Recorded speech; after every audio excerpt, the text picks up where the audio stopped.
I watch long videos sometimes. Just edit all this out.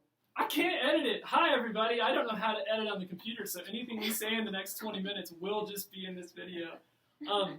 So I'm here today with Meagan and Lewis Dinkins, who you guys know. And a few weeks ago, Heather and I sat down with Bryant and Patricia Bozeman, and we made a video where we talked about racial reconciliation, and we talked about some of the social issues that were going on in America. Today, Lewis and Meagan are members here. They've been members here for a long time, and our goal today really is just to talk about what it's been like, what their experience has been like at this church, and what it's been like to think about how we can reach out and try to create more diversity in our church community here. So we've already been talking for like almost an hour, and I'm turning the video on kind of mid-conversation. But so what do you guys think? What has it been like to be Meagan and Lewis Dinkins at Chattahoochee Valley, and what has your life been like before this? Look at me. That's a big question. Our lives before, well, we both grew up in the military families, so obviously our whole lives were very diverse. Yeah. I have a Hispanic father, so our house has always been diverse as well. But I think coming to Chattahoochee Valley, we felt very welcomed. I didn't ever feel like us being an interracial couple or him being a black guy ever was frowned upon. I never felt like our children being mixed had an issue. So yeah, we felt very welcomed, I would say. That's why we're still I hope so. Yeah. I'm agree with you on that. No, I mean, I'm trying to think. I mean, it's been so long that we've been here to even think back on how it felt. Because for me, like, even as we're talking the church that I went to in Columbus, Mississippi, like, that church still, to me, walk in there and it still feels like home. I mean, even Ariana in London, they go there and they're like, I mean, most places you take kids new places and they kind of, timid, they fall in and they feel at home. So that was always the thing that it felt like here was it felt like home. And that's just kind of the thing that this church has spoken to me with. When I get that feeling, I kind of know that I'm in the right place, and then it's time to figure out where is my place and what can I do. Yeah. I agree with you completely. When I came to this church, I was 15, 16 years old, and I'd been to other churches where I'd gotten involved, but I hadn't really felt like I was part of a community that really valued me. And I felt like, I think there's a difference between joining something that already exists and then like becoming part of something. And I felt like when I came here, I was becoming part of something, and that I was then put to work, And I hope that that's been you guys' experience, and if it hasn't been, I hope it moves that direction. So I mentioned this a minute ago, and like I said, we've already been talking about this, so I hate to make you guys say things that you said 30 minutes ago, but one cool thing that I've noticed about Chattahoochee Valley over the last few years is that we've had more diversity. When this church really started, for the most part, this has been a white community, and then here over the past 10 years, 5 years, the last couple of years really too, there have been more black families that have come in.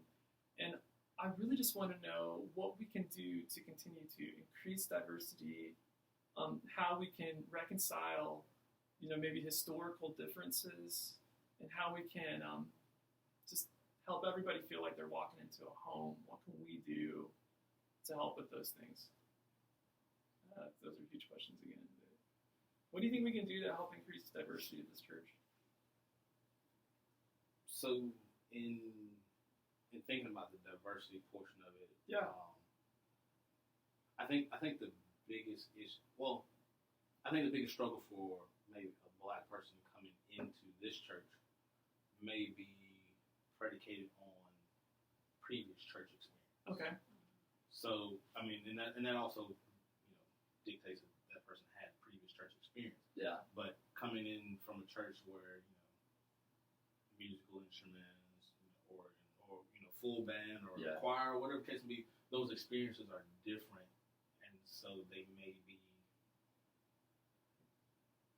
awkward to said person coming in. Yeah.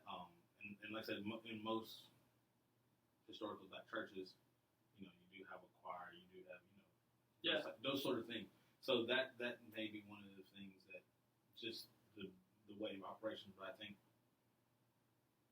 when you see a family come in, and if you see them come more than once, like kind of getting in and then trying to figure out how they work, that's kind of I think is the biggest issue with probably most predominantly churches versus having someone come in of a different race, like previous church experience. I mean, that's been the big thing. For me, it was never big because I grew up Church of Christ. So, Yeah.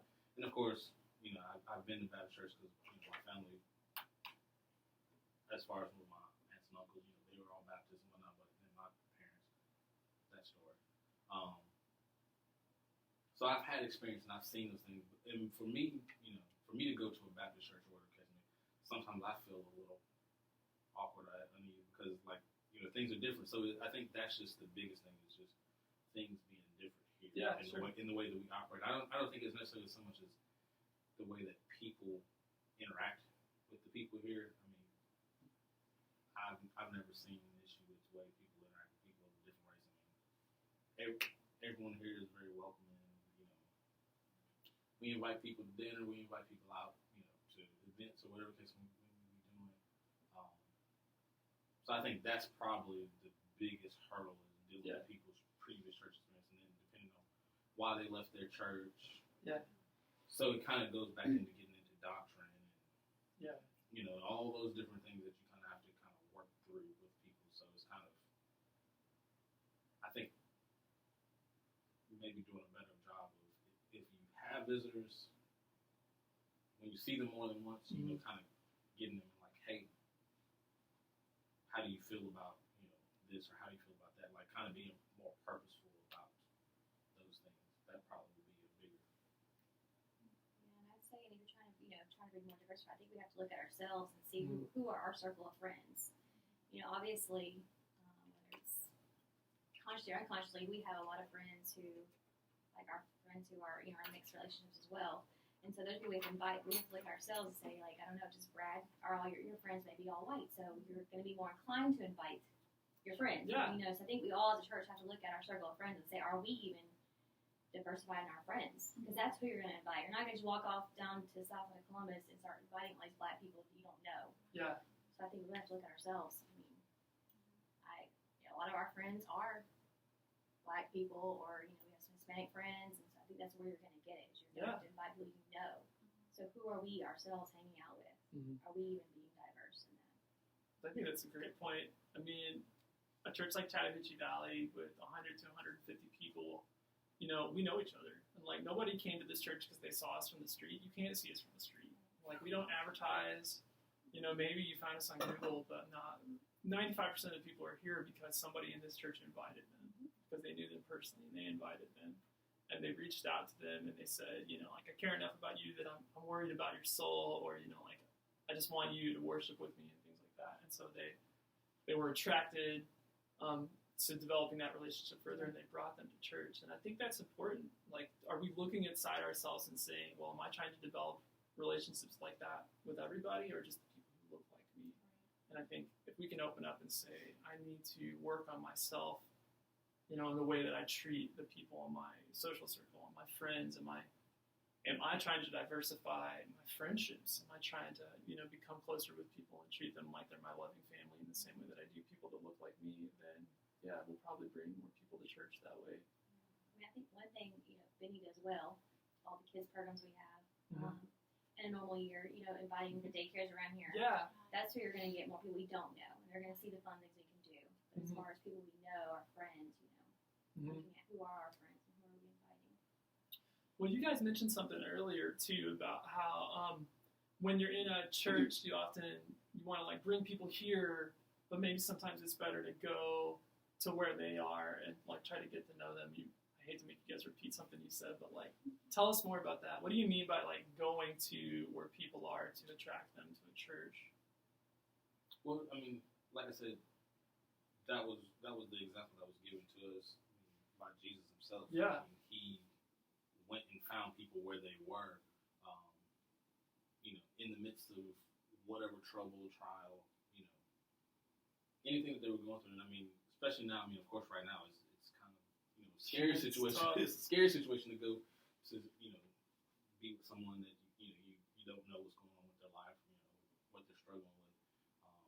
and then worrying about catching COVID. But Yeah. I mean, going to people and offering help typically generates a better result than people going to look for help, because and really so much of American culture is you're taught to just do it for yourself, to not lean on somebody. So you're not taught really to reach out to find these places. Yeah. And so I mean, it's kind of been reversing over the years because all the hotlines and everything that's going on behind the scenes has been coming to light with a lot of the recent news stories, but everything we've been taught to suppress that. Mm-hmm. Just deal with it, and it'll be all right, it'll go away. But going, that's been one of the things that I've seen through, going on mission trips or things, when you go to people, because a lot of people don't know where to turn. Yeah, you're right. A lot of people don't really know where to turn.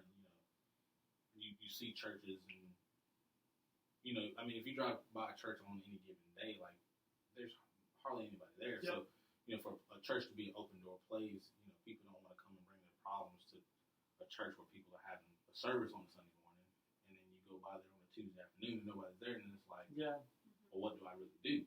Yeah. So, I mean, that's kind of, the oxymoron of a church being an open door place. Yeah. And then, the door's locked. No, yeah, the door's locked. Yeah. 4 o'clock in the afternoon, you're like, oh, well, how?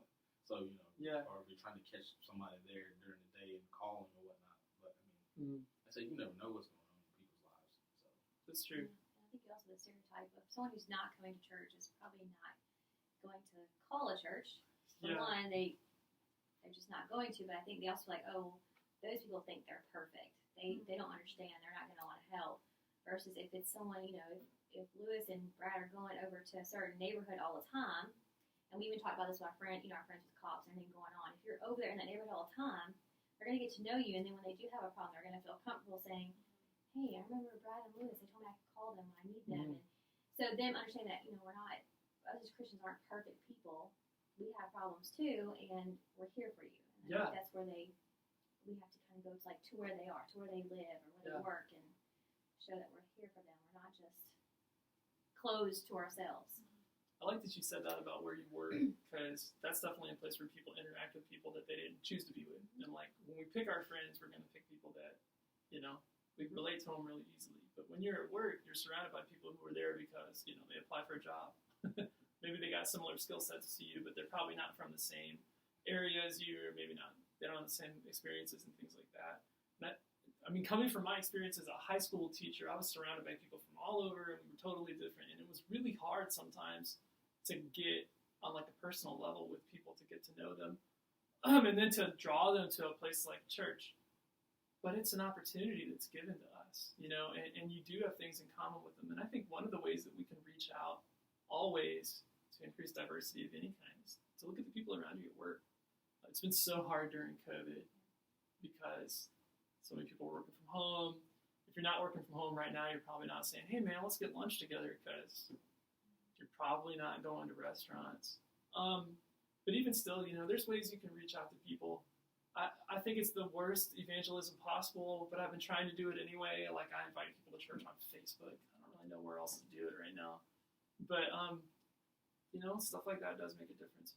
But I think what you said, man, I'm going to think about this a lot after this. When we go to people, they see that we care about them. We're just waiting on people to come to you all the time. Like, I had these family members super willing to help people financially, which is great. But, you can do it one way. You can say, like, hey, if you need anything, come to me, and I'll help you out. But then the person's got to, lower their head and go, hey, man, I need some money. Can you help me out? On the other hand, if you go to them and say, hey, I don't know what's going on in your life right now, but we've been blessed.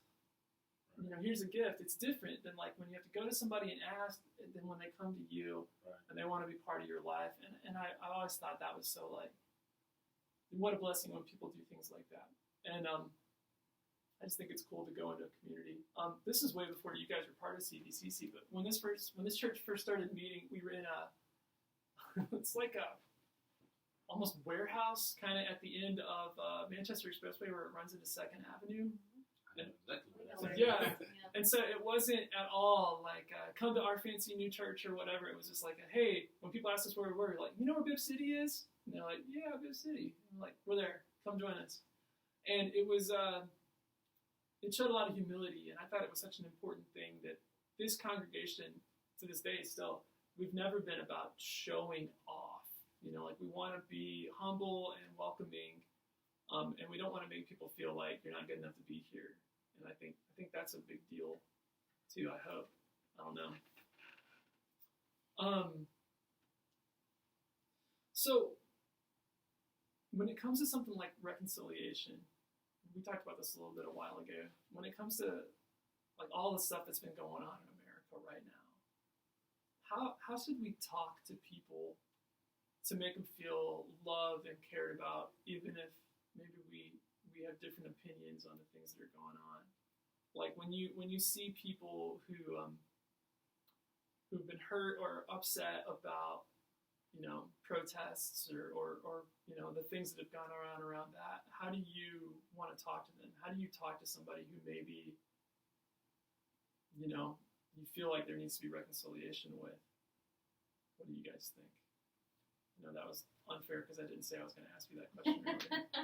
Well, I don't know if this counts, but not wanting to offend somebody. But I Yeah. think even with what's going on, and with Lewis and I being of different color, obviously, I'll ask him, and what has he feel about something. But I always preface it with, I'm not trying to make you mad. I don't want to argue. Like, I just really want to know because I can never know. I mean, my children are mixed. He's black, but I still can never really relate to how he's feeling about it. But I always preface it like, this is just because I really want to know. Mm-hmm. Like, I can't just assume. So I always think that's one way. If you're going to talk to anyone, whatever the difference is, letting them know that you're really there to you want to know, you want to learn, and not assume. And so I always preface a lot of our conversations with that. Like, how does it make you feel? I can't relate. I never will be able to. And I mean, I appreciate that she prefaced it, but I mean, she's my wife, so Yeah. I know it's for her education, her knowledge. But I think, of course, a lot of the issues are emotionally charged, and I think sometimes Black people as a population, we get a bad rap because when things that are emotionally charged get brought up or are being discussed, sometimes there's a how would I say?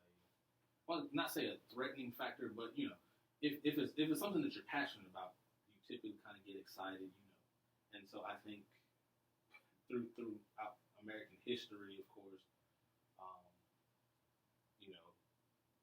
somebody gets taken the wrong way, and then you think that. I put it like this. So when I was in Jordan, a friend of mine, we would always hear guys speaking in Arabic and whatnot, and they, the language is kind of it's a rough sounding language if it's not native to you. Yeah. And so we would hear them and be like, man, they sound like they're just going back and forth, just cussing each other out. Like, and it's like, what? And then, they're over there hugging and high-fiving and whatnot, and you're like, oh, I guess they weren't having a heated conversation. Yeah. And it's one of those things, they were just passionate about whatever they were talking about. So I think that's probably one of the first things that when something along the lines of racial reconciliation or systematic injustice or anything, a Black person is going to get passionate about it because at some point in time they have lived through some sort of racial injustice that has been served to them, whether overtly or covertly. Yeah. And that's the thing too, is that sometimes things are said, people can kind of be sensitive about them. But then there are some things that some people say and don't realize that they're covertly being racist. Yeah. When, in my case, college educated, valedictorian of high school and whatnot. And, for someone to come to me and say, for a Black person, you sound, whatever. And it's like, why does it have to be prefaced for a Black person? Right. And even though they're paying you a compliment, they're subconsciously saying that, for a black person, Yeah. you kind of seem like you're doing better for yourself, and it's like the compliment has to come with an insult. right, and so I think that's one of the things. Then why does that have to be? But understanding that things that are deeply rooted in American history, they're going to create some sort of emotion. One of the biggest things, and a lot of times when we talk about racial reconciliation, and I don't even know the exact date of when slavery was abolished, but you got through the '60s. America was established in 1776 or 76, yeah. See. But you go from that point in time till just a generation ago, really. Yeah. You got slavery, you got things, but I say that the one thing that so many people fail to realize is that black people as a whole, we came to this country against our will. We were brought here. Yeah.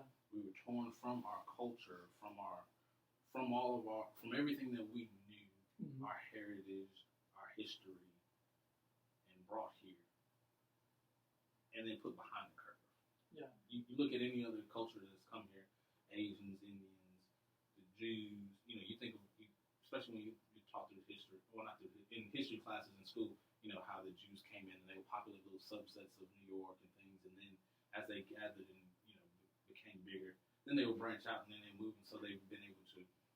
Same thing with Asians. The Asians came across in California, so everybody, even Hispanics, they've come in across the border, the southern borders, and then they've slowly branched out and populated. But sure, we as black people, we were brought here. We never had the time to establish ourselves economically. Yeah.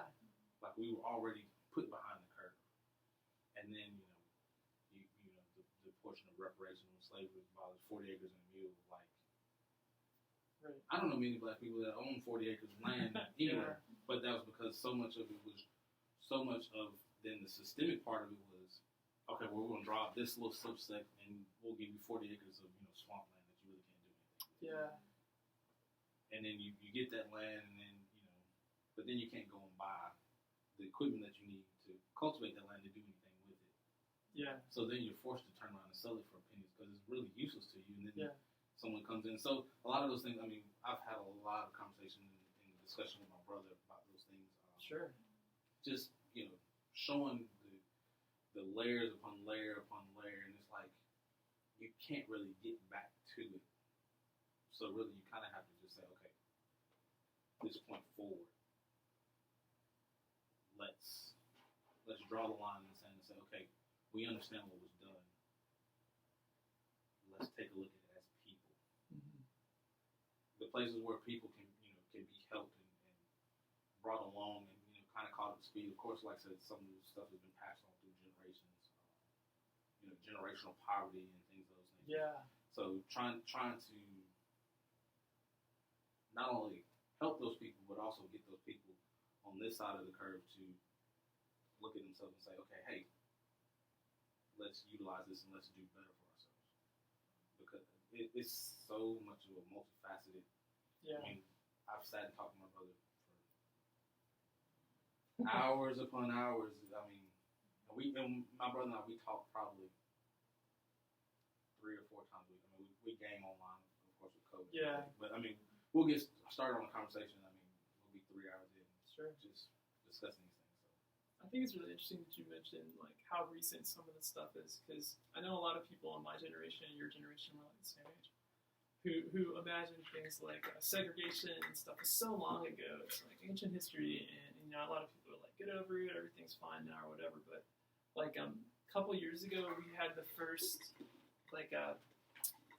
black people that graduated from Columbus High School came and spoke to the student body, and I think people are all like, oh yeah, desegregation was forever ago. No, man, these people are in their 60s. Like, they're not that old. Like, the little kids, you can go back and watch these historical videos of, like, National Guardsmen walking a little girl into school, and, man, I forgot her name. Ruby Bridges, right? So Ruby Bridges is like 70 years old, and like this little kid had people screaming at her and throwing bottles at her and stuff like that, and she's not. That wasn't ancient history, man. She's still alive. She's not that old. Like, and I think we forget stuff like that. That she's somebody's grandmother who's in the right in the working force right today, now. being being a right. I thought about that a lot when John Lewis died a couple weeks ago too, because we're like, oh man, the '60s is historical moments all in black and white or whatever. It's like, no, it was that dude right there. That's him in the videos you watch, and I think it's easy for us to forget that and just go like, hey, I know that trauma from your childhood happened to you, but we've moved on. But it's still there, man. That stuff doesn't go away. And if that happened to your grandma, she told it to her kids, and her kids told it to their kids and things like that. And people are still living with that trauma inside of them, and we got to be careful not to lose sight of that. We can't just say, hey, whatever. I love that you're saying we need to start and go forward, but we can't erase everybody's. Well, yeah, I mean, like I'm saying, but I'm just not to say that we're erasing the trauma. No, I know that. But the real efforts, like, okay, let's really dig in and let's see, okay, where in these legislative rules that have been put in place are companies taking advantage of? Mm-hmm. Like, and we need to penalize these, not, and of course, like I said, we got the judicial system and all the things, and like I said, there's so many layers to it that it's really kind of hard to even begin to really unpack it all, because it is so much history. Yeah. I mean, it is so much history. But you make a valid point in saying that, segregation and all these things weren't such ancient history. I mean, just case in point, we're working at Fort Benning, and we just had the first black commanding general. Just happened. Yeah. Just left, and I won't say that I knew him personally, but I had I had a lot of interaction with him. Yeah. Like, I had a lot of interaction with him, that so much so that, I mean, 4th of July festival, I saw him and I was trying to get her attention. I was like, hey, that's new CG. And I had met him. He had come down to the office. Mm-hmm. And I had London with me, and I was just trying to elbow her, and she was, off in La La Land. I don't know what she was doing. But by the time that she finally realized who I was pointing at, the CG was like, hey, you're in G6. Come on over. And so, we sat there and we talked to him and his wife and whatnot. And I mean, he was really, of course, I've been around the military. When you think of, generals and colonels, lieutenant colonels, things of that nature, I mean, a lot of those guys don't get the best reputation. Yeah. But he was 100% one of those guys that, I mean, I've gone up to his office and knocked on his door because we needed some insight on what he wanted in his office. And his staff was like, don't go in there. And I was like, it's okay. He's not like that. Like, yeah. I understand where he comes from. So, yeah. I don't know. But like I said, the history of that, I mean, Fort Benning has been around for a long time. I worked at Columbus High School when they hired their first black principal. Like, it's just been 10 years. Yeah. Like, the high school was founded in the 19th century, over 100 years, and it never had a black principal. And they do now, and it's like, we gotta see that for what it is. We're working there, and I think that the reconciliation is to not tell people, hey, be like me. It's to say, nah, like you were saying earlier, like we go to them, we recognize them, and we want to love them for who they are, and not force somebody to change into something different. And back to the church thing specifically, like I really hope that's what Chattahoochee Valley Church can be. I hope that's what all churches can be, the kind of places where we go to people like Jesus did, and we accept them, whoever they are, however they are, and then we become a family with them instead of saying, come join my family. We become a family, which I think that's so different. And I hope it's been like that for you guys. I hope when you talk to your kids about these issues, you don't say like, hey, get ready for trauma that's coming in the future. I hope you say, like the world's getting better. I hope you do. I don't know if you do, but. I honestly, especially with everything going on now, I think it's a little bit of both.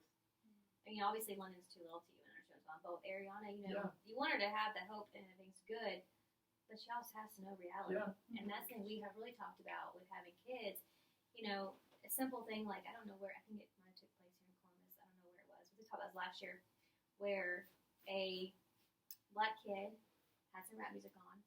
He pulls up to a gas station. A white man doesn't like it and shoots him, kills him, all because of his music. You know, like I told him, I always grew up. You know, you go to a neighborhood or anywhere, you turn music down anyways. Doesn't matter what it is.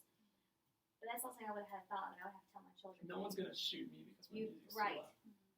But that is a reality. So there's things that we have to talk about, and we have to let everyone know, like, it is there. Unfortunately, she has to know, especially now that there is a real possibility that, you know, on one hand, someone could look at you and say, you have white in you, you're great, and could, you know, everything's good. On the other hand, the same person could look at it and say, oh, you have some black in you? That's bad.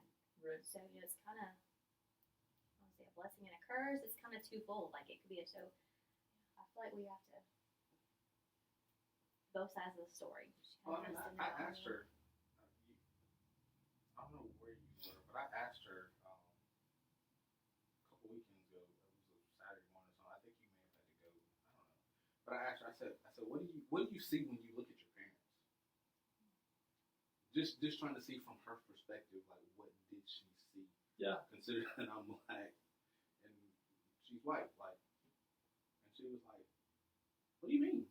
And I was like, "What do you see?" Like, she was like, "You my daddy, but she's my mom." Yeah. Like, it was just that was just the plain and simple of it of her world. She didn't take into consideration that she was white and I was black. She was like, "That's just this is where I come from." Like, she goes with my parents, and everybody says she's a spitting image of my mom, and she goes with her parents, and so. I don't think when you hear people say I don't see color, like I think she's truly in the case of where she doesn't see color right now, especially of course being at the age she is. Well, she also has friends like Kai and Zuri. She knows they're adopted. And that's perfectly normal. Your parents aren't the same color. Okay, cool. That's fine. That's true. Because how they're raised, but it's not always like Well, people in school. She's never had a problem right now, right, but there could be a day. I mean, that's the thing. I think, of course, once she gets to the age of where people, where things really start getting serious and people start really, voicing their opinions on things, and people try to start formulating their mindset on, racial interactions and whatnot. I think that may be a turning point. Of course, I don't never think it would be a driving wedge or anything for her to look at her parents differently. But I think she'll begin to see the world in a different light. Hopefully, things will have. It's only a few years, so hopefully things will get better than they are at this current point in time. Yeah, hope so. I think she knows it's better. Like she's learned about slavery and stuff, so she sees it's better. Yeah. But she also has to be taught it's not perfect either. I think we need to remember that so that we can take that into account when we're getting to know people, that we don't just wash over the possible fears and stresses that they may have about what's going on. What do you, as parents, want parents of white children to say to their kids? Obviously, your daughter and our daughter are they're buddies, but in general, is there something that you, feel like is, missing from the way white people? That's a tough question because all, white families come from all different sorts of backgrounds and scenarios, but. Obviously we're not asking you, Lewis, to speak for all black people. I mean, you're speaking for Lewis Dinkins, so. And I think. But I just mean, especially in our church community, is there something that you feel like we should say to our kids? We try to be very open with them about racial issues, and also, I think we've normalized a lot of, that might be the wrong word, but they're exposed to so much diversity because we've tried to do that intentionally. But as a mom of little blonde children, what should I say to my kids to help your kids feel more comfortable? Well, I think something that you just said makes a huge impact in the way that people view people as a whole. You said that white people come from all different backgrounds and socioeconomic backgrounds and things. So, the whole mindset that, all white people are rich and no, I mean, There's everything under the sun that goes on in the white Yeah. community that goes on in the black community. Right. So It's that's just rooted in a different. right. There's a different root, maybe, Right. but it's similar Right. experiences. Yeah. And so I think that's the biggest thing is just to teach your children to not see the person for the skin color that they are, but to see them for the collection of experiences that they are. Mm-hmm. Because that's what people are at the end of the day. Yeah. I mean, I think I didn't fully read the story, but I think there's a guy just now that's getting some popularity. It's a black guy, but he was adopted into a white family, Mhm. and he's actually anti-protesting the protests of taking down the Civil War and all the stuff that most black people are. But he was raised in a white family, and he was saying that his grandparents and whatnot were telling him, that these guys died for whatever the case may be in the Civil War and whatnot. But he's a collection of his experience. Yeah. Mm-hmm. Now, so there are a lot of people that are saying, "Oh, he's confused," but that's what he was taught. That's how he was raised. Yeah. So you can't look at person based on their skin color and say, "Oh, this person is like this," or this, hairstyle, piercings, tattoos, the whole 9 yards. I mean, whatever the person decides to do in their life, it is an expression of themselves. But until you begin to understand a person's experiences, where they've been in life, what they've seen, what they've been through, that's the biggest thing that I think that as a whole, black people and white people, we need to teach each other to see people for the experiences they are, because a lot of people have the similar experiences. I mean, but you draw the line in the sand because they were white. Oh, there's nothing like what I had, or because they were black. Like, no, I mean, it's just not the case of what it is. So that's the biggest thing. Just Dude, I think that's an excellent point. So I'm going to end the video on that we're probably going to keep talking, and maybe we'll do more another video some other time. So yeah. My computer fell asleep. So if you want to hear more of that, you should actually hang